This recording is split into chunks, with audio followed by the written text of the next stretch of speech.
पाकिस्तान में इंतखाबात की खबरें अभी भी गर्म हैं, लेकिन पीएसएल का मैदान भी सजने वाला है।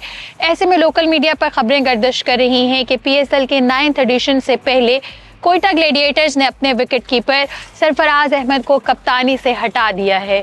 आज हम आवाम से यही जानने की कोशिश करते हैं कि उनकी इसके बारे में क्या राय है। और ये जो कंपटीशन से हटाने वाला उनको डिसीजन लिया गया है, I am not agree with it and I must say कि सरफराज बिल्कुल भी धोखा नहीं देगा इस दफ़ा और हमें बहुत ही ज़्यादा अच्छे रिजल्ट्स मिलेंगे। And I am fingers cross कि अल्लाह करे कि उनको दोबारा कैप्टनसी पर लाया जाए ताकि हम जो है और पीएसएल एक्साइटेड होकर देखें और हम अपने कैप्टन को फुली सपोर्ट करते हैं।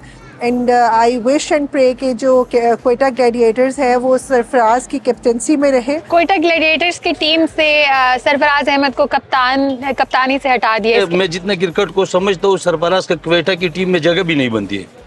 क्यों नहीं? वो अभी पहला खिलाड़ी नहीं है, जिस तरह पहला खिलाड़ी था अभी वो खत्म है, उसका जगह भी नहीं बनती है। नए नए लड़के उनको मौका देना चाहिए। सरफराज और ये उमर अकमल और अहमद शहजाद इनको जाया कर दिया पाकिस्तानी टीम ने। अच्छा, और आपकी पीएसएल में फेवरेट टीम कौन सी है? हमारा ताल्लुक पेशावर से है तो पेशावर ज़ल्मी को सपोर्ट करते। मेरे ख्याल में एक गलत फैसला है क्योंकि सरफराज अहमद एक तो विकेट कीपर बहुत अच्छे हैं, फिर उनकी कैप्टनसी में आप देखेंगे बहुत से मैच पाकिस्तान ने जीते हैं और इससे पहले भी बहुत से मैच जीते हैं। तो मेरे ख्याल में ये गलत फैसला है, उनको नहीं हटाना चाहिए और उनको खिलाना चाहिए as a captain. Sarfaraz Ahmed अब कोयटा ग्लेडिएटर्स के कैप्टन नहीं रहे, तो आपको क्या लगता है अच्छी बात है या बुरी बात है? अच्छी बात भी है क्योंकि और बाकी भी जो है कैप्टन मतलब आने वाले उनको भी मिलना चाहिए, चांस मिलना चाहिए। सरफराज बिल्कुल अच्छा फैसला नहीं है।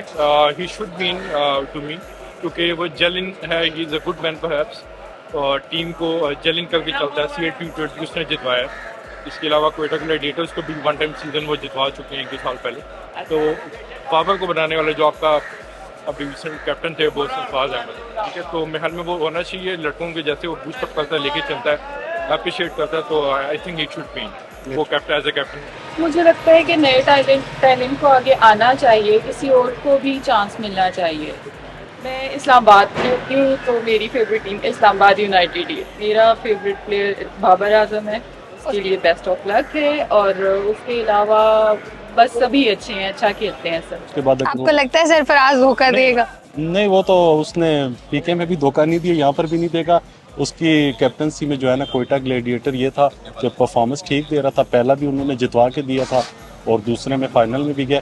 जो लास्ट पीएसएल था तो वो क्रिकेट है, वो जेंटलमैन गेम है। उसमें ये था कि पिछला इनका पीएसएल ठीक नहीं गुजरा, उसमें ये मेरे ख्याल से 7वें 6ठे में कि 5वें नंबर पे थी। मैं बलूचिस्तान से हूँ तो मैं कोयटा ग्लैडिएटर को ही सपोर्ट करता हूँ। तकरीबन अगर हम देखें 2 से 3 पीएसएल पहले सरफराज की कैप्टनसी के साथ कोयटा बहुत अच्छा लीड कर रहा था।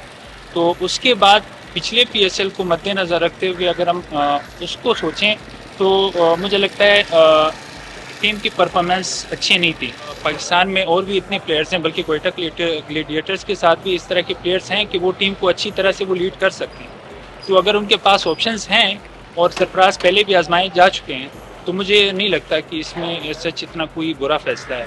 जी, जैसे कि आपने आवाम की राय सुनी, अब देखते हैं कि कोयटा ग्लैडिएटर्स पीएसएल में कैसा खेल पेश करती है।